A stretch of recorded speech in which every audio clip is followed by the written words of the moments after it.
Hello, and welcome to Exhaust Notes Australia. Kia has an all-new Niro out, and its new package comes in both HEV and EV formats. Let's take a look at them both and see how they weigh up.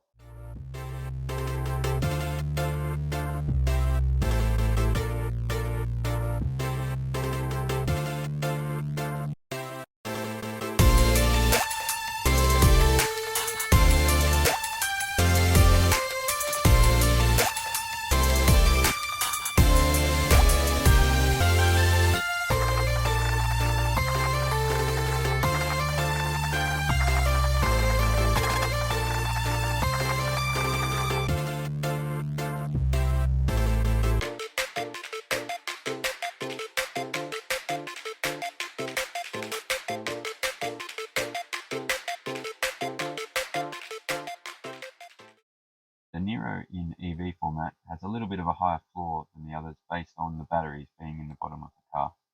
The leathers in the back in GT line format are really plush and very nice. I do relate them very closely to the likes of BMW or Mercedes. They have stepped it up in here. It is a nice feel in here and a very luxurious finish. You still have your USB ports in the seats, some nice centralized lighting in the back.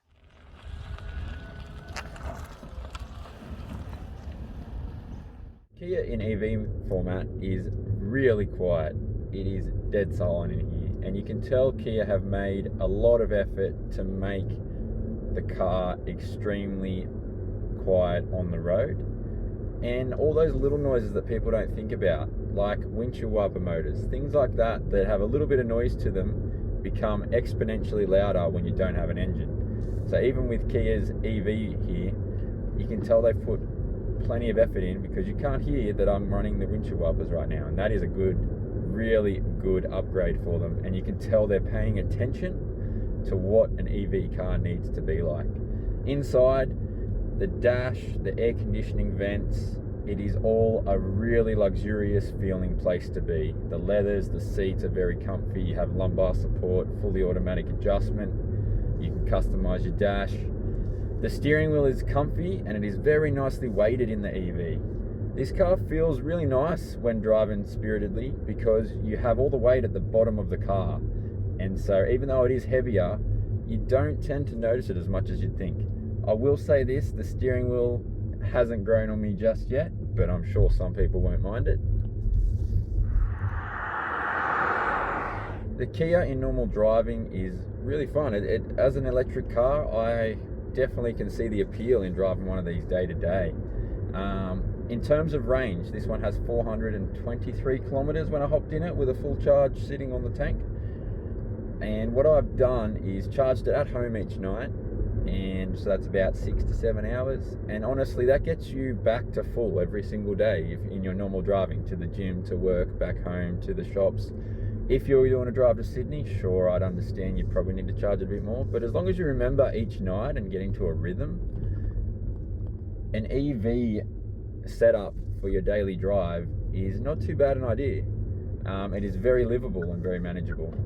Then you also have the case of fast chargers and things like that if you really get into a pickle. The paddles on the Kia EV focus on the kinetic recharging of the car, so you can actually set how hard you want it to recharge when you let your foot off the pedal.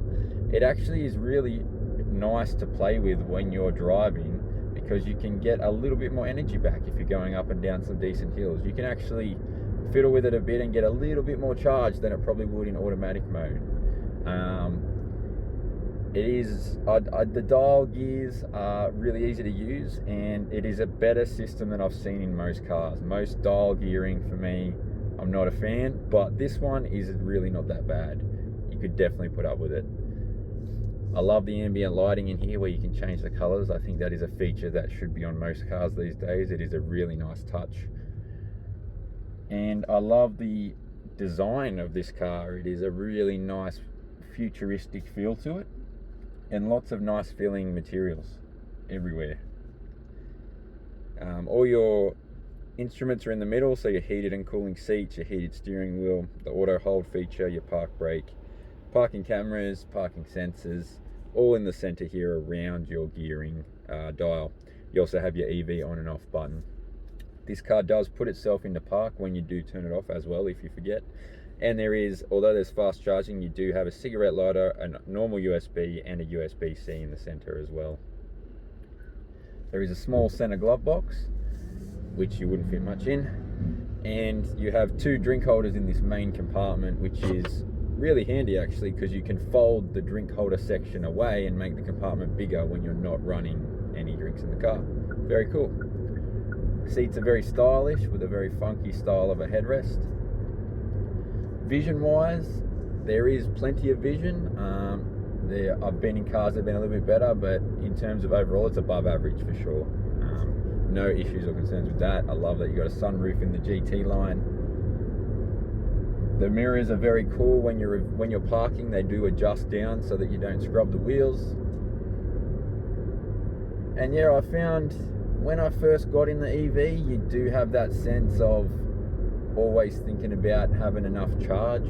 But I find after a few days and after getting into a rhythm of the charging, you do find yourself really laid back and relaxed about it, and it never really worries you. You've always got plenty in the tank.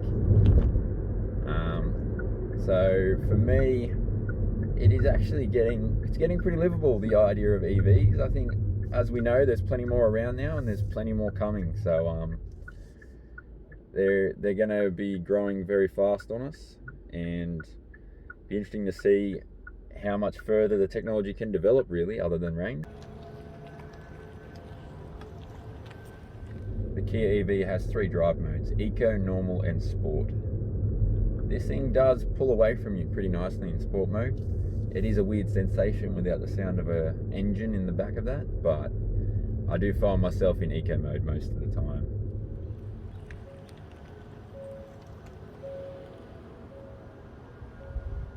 Listen to that. Can you hear anything? Because I barely can.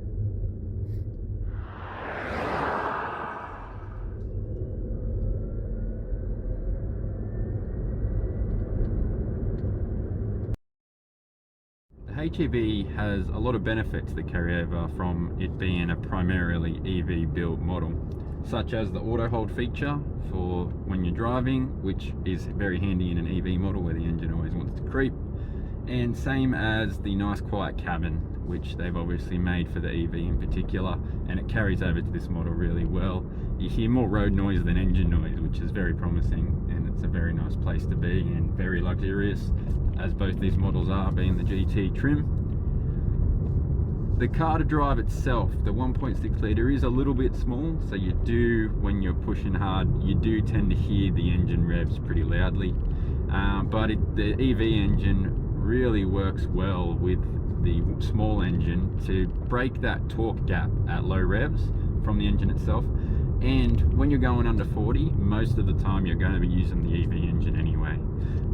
Now the little battery in this model is constantly charging and being used. So what you'll find is it tries to always stay around half charged in eco mode. You won't find it fully charging as you go, but that is by design, and it's because it cycles so much. This is a high cycle battery, and so high cycle batteries don't want to be fully charged all the time. Now if you are concerned about that, you can in eco mode use the downshift paddle when going down hills or coming to a stop to apply max KERS to help charge it up a little more. As we've seen there with no brakes, that was all just the KERS system. On top of that, this model, when you put it in sport mode and putt around, it will charge the battery more because the mapping of that mode is a lot more tailored to have a lot more engine support from the electric engine. So if you're putting around not using the engine hard, it will put more energy into that battery, but that is at the cost of fuel consumption, guys, so keep that in mind.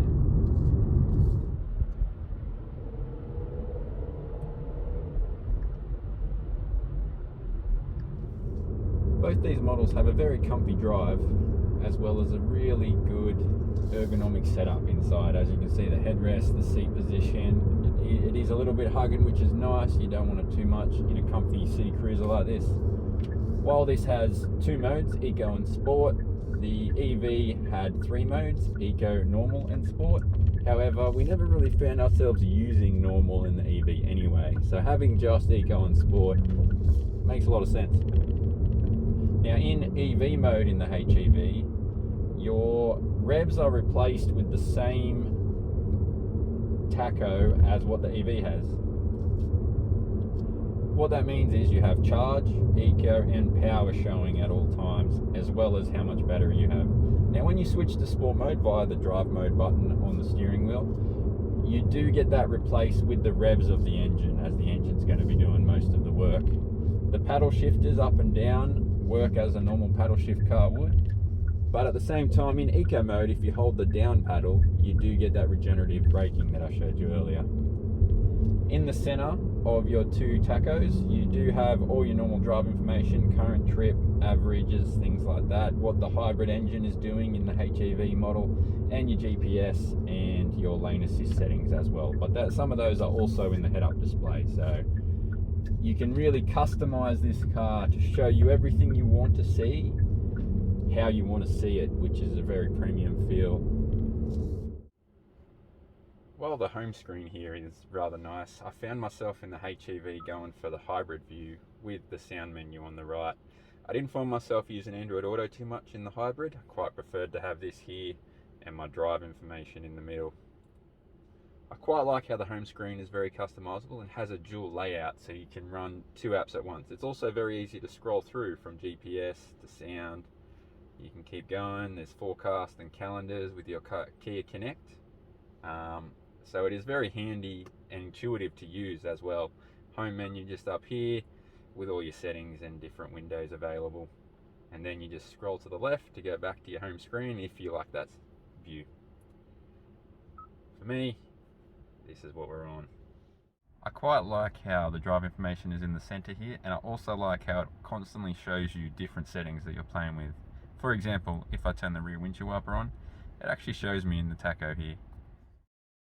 When using the GPS and changing the song, it does overlap the next turn, so be careful. Now let's look at some neat tricks. Let's see how this goes.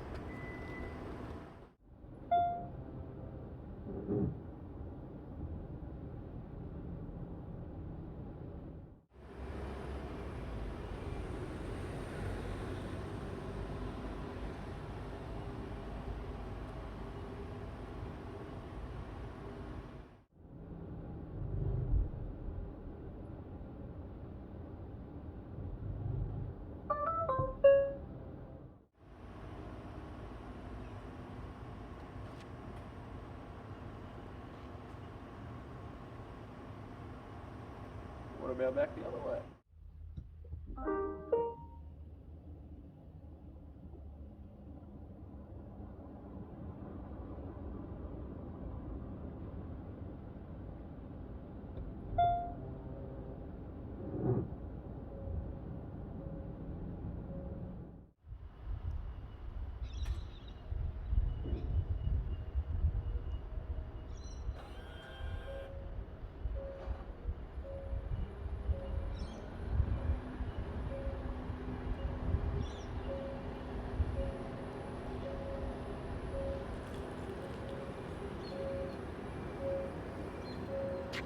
That's cool.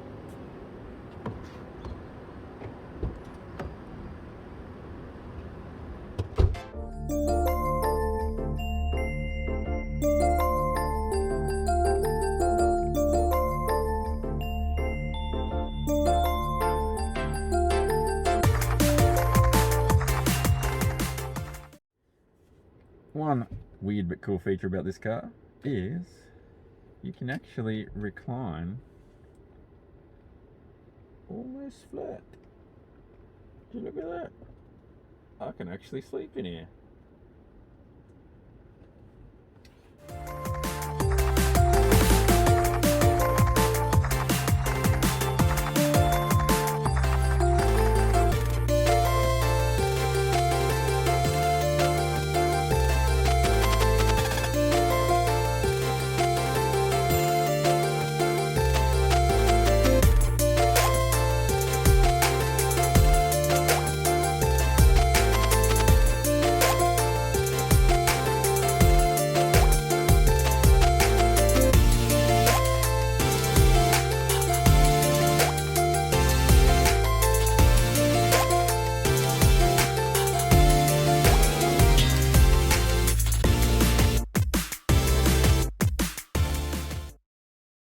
Yep, I'm still here.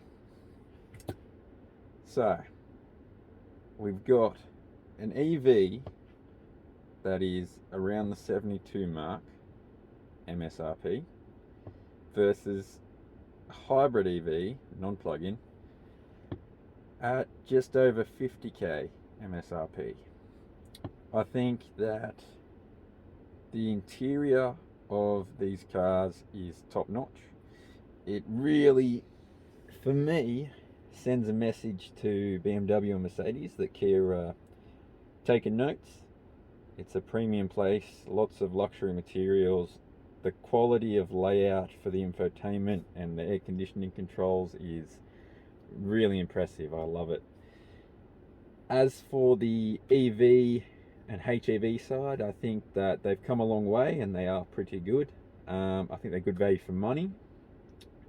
But comparing EV to HEV, I think there is still a little bit too much of a price gap to justify going fully EV for this model. I think that based on what I've seen and in terms of servicing, fuel prices, charging at home, over a 5-year period, you're still going to be out of pocket a little bit more money if you go to EV. They are meant to last longer, so it might pay off if you're planning to keep the car longer than that. But if it's a 5-year stint, the HEV is probably going to be your best bet. I personally like the EV, and if I had the money, I would take that one.